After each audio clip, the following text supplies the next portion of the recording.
บายดีตอนนี้ข้าพเจ้ายืนอยู่บ้านหนองแตงเมืองสัตรีนครหลวงวิจันทร์ก็อยู่ทั้งหน้าของตลาดลาโอชีขายส่งขายย่อยเหตุผลที่ข้าพเจ้ามานี่ก็เพื่อมาติดตามทางที่เข้าผ่านตลาดลาโอชีนี้เมื่อก่อนนี่เป็นทางแดงเนาะเมื่อปี2003ข้าพเจ้ามานี่จะเป็นทางแดงหมดแบบนี้แต่ว่าทางตัวนี้แหละแม่นทางที่เพิ่นมีโครงการก็สร้างมาแต่บ้านสีไข่พุ่นล่ะเนาะก็เมืองสีโคตะบองก็ข้าพเจ้าเคยมีคลิปแล้วท่านสามารถติดตามเบิ่งได้เนาะ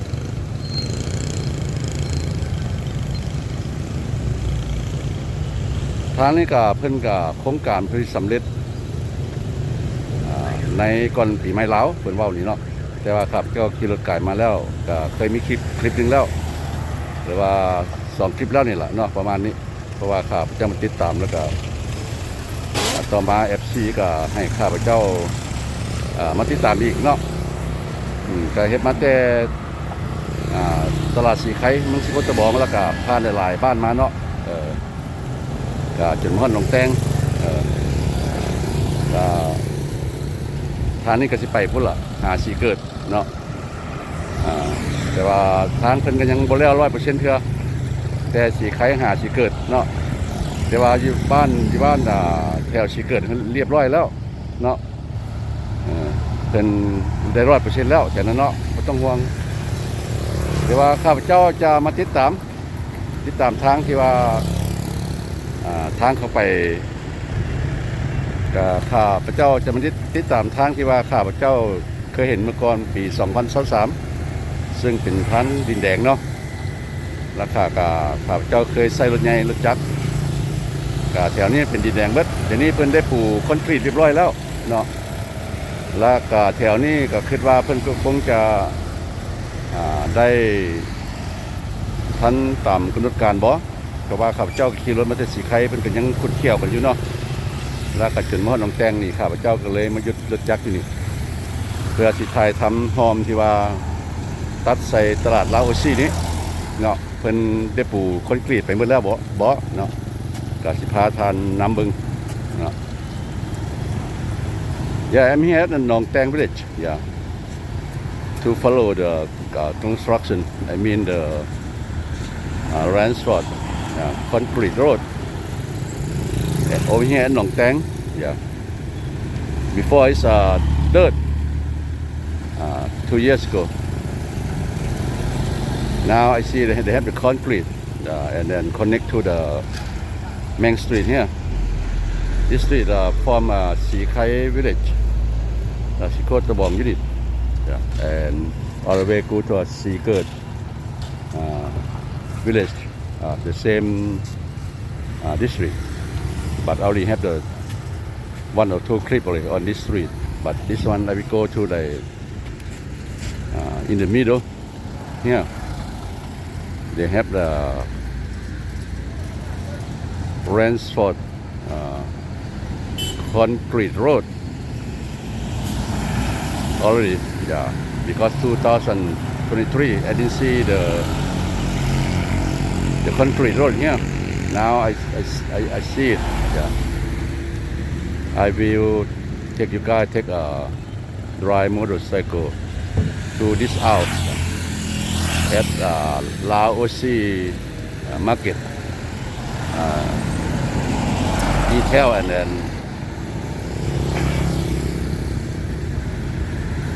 on sale market. Sorry. คือข้าพเจ้าได้บอกอยู่เนาะกับตลาดที่นี่แหละพี่น้องที่ว่าข้าพเจ้าเห็นเพิ่นปูทางใหม่เนาะก็สิผ่านหมู่บ้านหลายหมู่บ้านเข้าไปเลยก็เมื่อก่อนข้าพเจ้าก็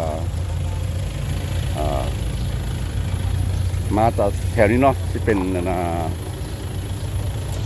ทางดินแดงหมดเนาะตลาดนี้ก็เป็นตลาดไง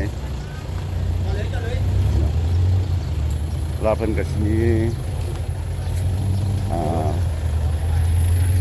รายการแมลงนี่เนาะเพิ่นสิมีเด้ลาวโอซี ในมาร์เก็ต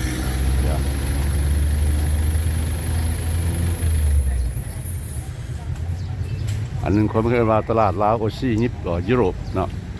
เพิ่นจะมีรายการเมื่อแรงเพิ่นจะเปิดคอนเสิร์ตเนาะเพิ่นเปิดคอนเสิร์ตแต่วันที่มื้อนี้เนาะแต่มื้อนี้29เพิ่นก็สิเปิดเผยฮอดที่2ของเดือนหน้าเนาะเพิ่นก็สิมีรายการเพิ่นก็สิมีบูธอาหารต่างๆเนาะแล้วก็สิมีการเรื่องแรงกับมือทบิดเนาะกับมือทบิดพระเจ้าสิมีบูธอาหารแด้มีดนตรีแด้เนาะ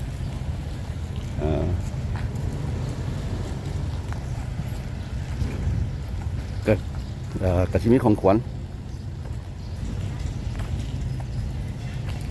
เนาะก็คือมีดนตรีมาแมลงลาวโอซีไนท์มาร์เก็ตตลาดลาวโอซียุโรปเนาะเขาเอิ้นเนาะเพิ่นก็สิมีรายการแมลงจนฮอดวันที่2เดือน2เนาะYeah, over here at the OC Market, they have like concert here. Yeah.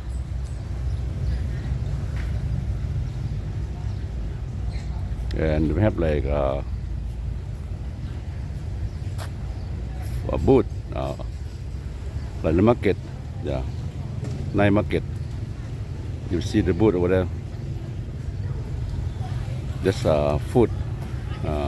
Booth of food tent, yeah. Because they have like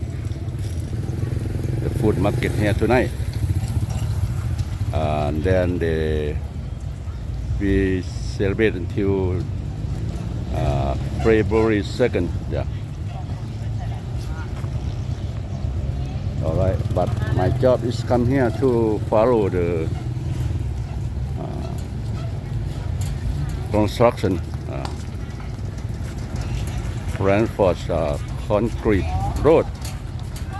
in this neighborhood. Yeah.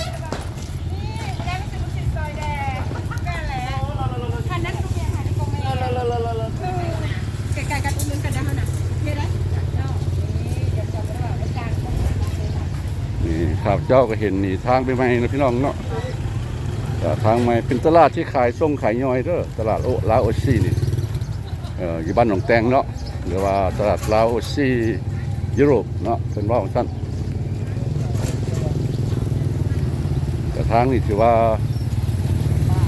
ดีหลายแล้วแถวทางใหญ่นี่แต่สีไข่หาสีเกินก็ว่าดีหลายแล้วเนาะ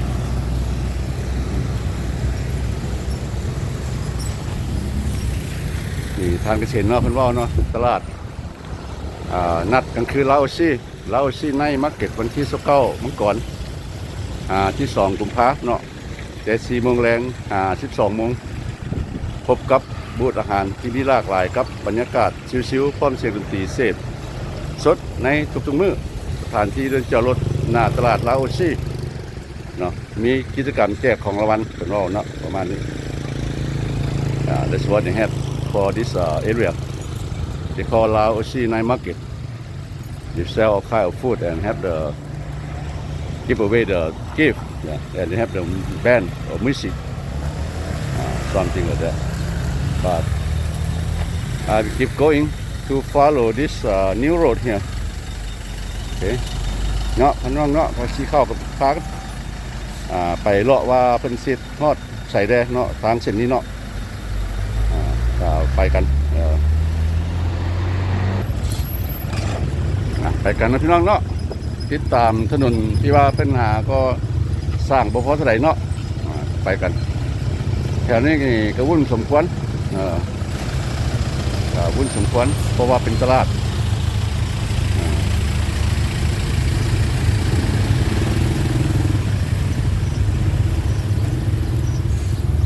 this Laosi market. It's a new market in this area also. This is a wholesale and retail market. Like I said, on this street here, because I came on 2023 before I left Laos. Over here is dirt, all dirt road here, or dirt street here. Yeah, it's a big market เนาะท่านเห็นเนาะการขายส่งขายย่อยท่านอยากมาซื้อพักที่ถึงเนาะที่ว่าเป็นตลาดใหญ่ในเมืองสิโคตะบองอยู่บ้านหนองแตงสลาดเพิ่นก็สิขายส่งหั่นล่ะท่านเห็นเนาะแต่ว่าข้าพเจ้าก็สิบ่เข้าไปไหนเพราะว่าข้าพเจ้ามาเฮ็ดคลิปเกี่ยวกับบนทางเนาะก็ให้ท่านได้เห็นไปนำเกี่ยวตลาดแลคือบักลอกบักเล่นนี่ก็ส่งละ20,000กีบถุงนึงเด้พี่น้องเด้ส่งละ20,000กีบเนาะบ่แม่นโลนึงเด้ว้าวตลาดขายส่ง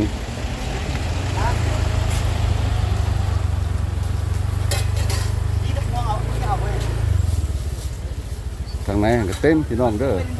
ขาดทุกสิ่งทุกอย่างทานเจนถงพักนี่เนาะถ้าผู้ใดบ่ฮู้เด้อตลาดลาวโอชิกันมีงานมีหยังมาซื้อก็มาเลยเพราะว่าเพิ่นขายส่งเป็นราคาถูกเนาะit's cheap here too the vegetable is wholesale retail market but the mostly they do like wholesale it's big market in Vientiane capital as well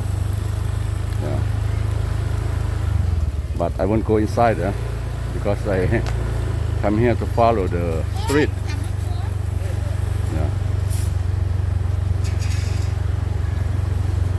ไปกันพี่น้องเนาะอันนี้เป็นบ้านหนองแตงเด้อเมือง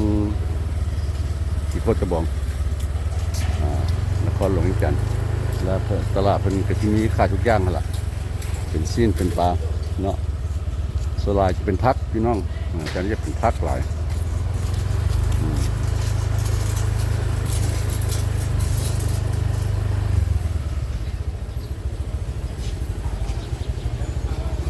พอข้าพเจ้ามาแต่ก่อนเนาะอันนั้นก่อนแถวนี้ล่ะก็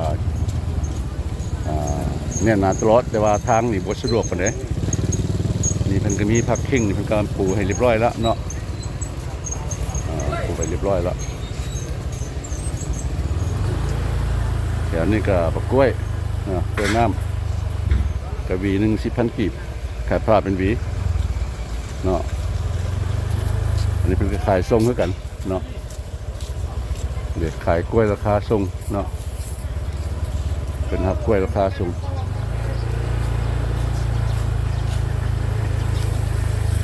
ช่วงหลายตลาดนี่เพิ่นสิมาเอาอยู่นี่พี่น้องเด้อมาเอาอยู่นี่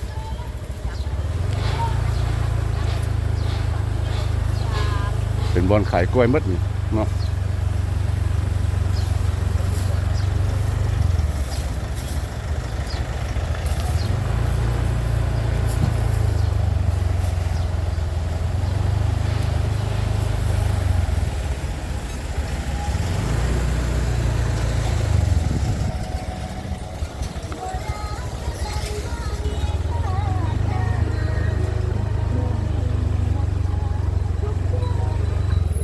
ทางหลังนี่ก็มีit's a huge market here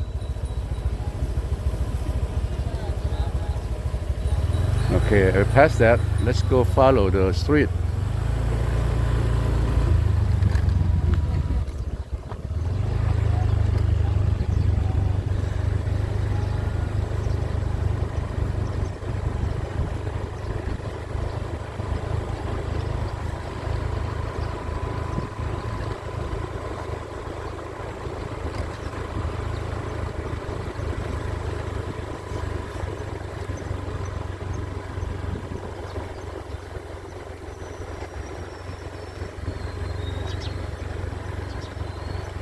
That's it.